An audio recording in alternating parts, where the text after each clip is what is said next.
आपल्या आई वडिलांना जपा दादांनो, आई वडिलांना जपा. कारण शहरात लय वाईट अवस्था आहे हो, तुम्हाला माहित नाही. पण शहरात ज्या आईनं आपल्याला जन्म दिला त्याच आईचं पोरग त्या आई वडिलाला वृद्धाश्रमामध्ये नेऊन ठेवायला निघालं. काय गरज नाही हो वृद्धाश्रमामध्ये, काय गरज आहे? हे झाडावरचं पिकलं पान किती वर्ष जगणार आहे हो?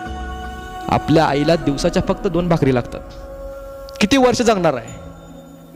काही गरज नाही वृद्धाश्रमामध्ये नेऊन ठेवायची. अहो आपल्या आई वडिलांना जपा.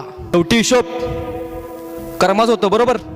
कारण तुम्ही तुमच्या पोरात देखत आपल्या आई वडिलांना जर तुम्ही वृद्धाश्रमामध्ये नेऊन ठेवलं ना, पहिली गोष्ट उद्या तेच पोरग तुम्ही तुमच्या पोराचं लग्न केलं आणि त्याचं लग्न झालं, लग्न झाल्यावर तर तो पण लगेच तुम्हाला म्हणणार, पप्पा मम्मी तुमचं काम झालेलं आहे आता. शेवटी हिशोब कर्माच होतो.